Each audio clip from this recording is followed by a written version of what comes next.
to determine our champion at 120 kilos. In the red, for the Sunkissed Kids, Ohio Regional Training Center, Turmel Dalaknev. In the blue corner, for the Lehigh Valley Athletic Club, Steve Mako. 66-kilogram freestyle champion, World Team member Teyon Ware. Teyon, you knew you had to get through Metcalf to win, but you even said that in Ohio. Why is that, and why were you able to do that? Because he's the type of wrestler that shows up 99% of the matches. He proved that out there. He can wrestle with anybody. You know, I knew I was going to see him. So I told myself, hey, I got to beat him again, but I still haven't proved anything. Like I said, this is the easy part's done. Now I got to go against the world. This is called the World Team. And now I got to bring back a medal for the USA. You jumped the rankings quite a bit last year. Even a month ago, you were a lower ranked wrestler at your weight class. What changed to become a champion and represent the United States this year?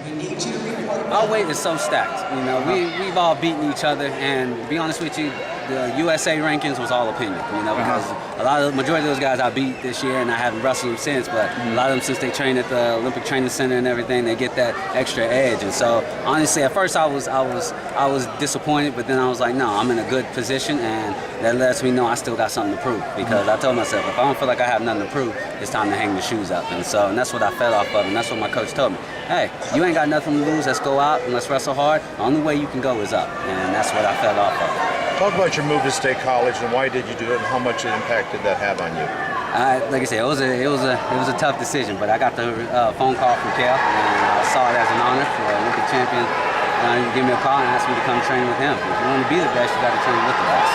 And so I knew when I first moved out there, I knew it was going to be cold and it was going to be rugged. So I had to get a few things like some jackets and some hats. But I adjusted out there, and the good thing that I always love about our team is we have a team. You know, it's not you see how many Nittany line guys are out there on the mat, and so it's not just one guy in the club. It's a team, and you feed off each other, and you know, hopefully that makes more other guys want to come out there training. Did Cal help you with the mindset more, anything, the mental approach to this more than the physical? Yeah, he always gets in my head. He always asks me the question, how bad do you want it? So he's not the coach. You got coaches that like to talk a lot. He's not. He's the type.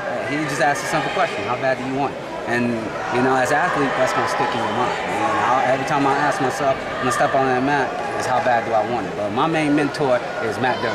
That's the one that's in my corner that pushed me through, and that's the one that you guys see out there coaching me in my matches.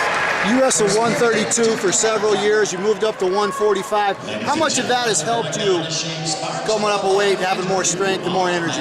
Yeah, at first I was stuck in between. You know, I was weighing about 40, and 32 was too much cutting, and then 45 I felt too small. And finally I told myself I'm just going to lift and get bigger. And when that year I went to Greco and everything, I worked with Kevin Bracken, and he helped me get bigger. And then I fed off of it coming into the 2010 season at Penn State. And right now, I tell myself I'm still a little small, but the thing is that I can see it this way. The way I felt at 32, I was a big guy, and those light guys kept coming at me, trying to get me tired. That's the mindset I need to have, and that's what makes somebody like Metcalf real good, because, like I said, he keeps coming at guys, and those guys that are cutting all that weight eventually catches up with him. How do you feel about your performance tonight, and what do you got to do to win a world gold medal? To be honest with you, I give myself a B, you know, because one thing I still got to work on is stance and position. And just attack them, keep attacking, make these guys wrestle. And you know, when I sit there, that's when every time Metcalf got in on my legs. It's when I move, circle, move, it's hard for him to get a hold of my leg, which opens up to other things. Don't settle for one like the front headlock. Make these guys respect your shot. If you don't, then everything will fall into place.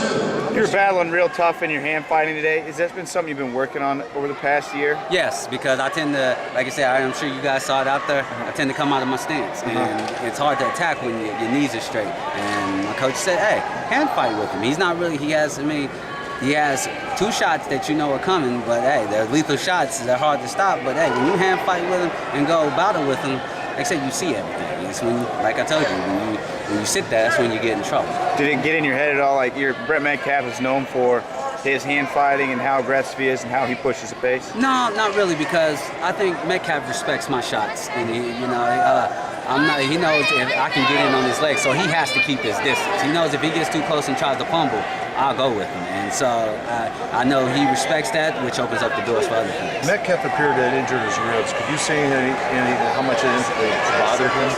I saw it, to be honest with you, I saw it a little bit the second period, but I didn't see any change in it. You saw it, you know, when he went out of bounds and everything, but then he came back, he shook it off, and that's why I was like, all right, he's fine, let's go. You know, and my coach was like, hey, you smelled the blood, but you waited for your prey to fall. No, you got to go get the kill. And I wasn't doing that the third match as well until it came down to the final period. One of your former college teammates, Hayeswinkle, who you're really close with, ended up having a tough night. Your thoughts on Sam? And Sam has always been a mentor of mine. Being his teammate and everything, he's always the first guy that go gets it started. You know, watching him lose that close match and everything, it was heartbreaking. But I told myself that I got my own match.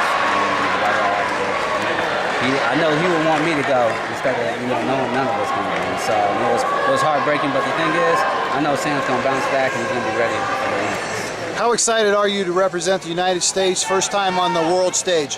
I'm very excited. This is the easy part. And the easy part's done. Now I gotta take it up a notch and go win a medal for the world team. Teyon Ware, 145-pound world team member, representing the United States in Istanbul in September. Good luck to you. Thank you.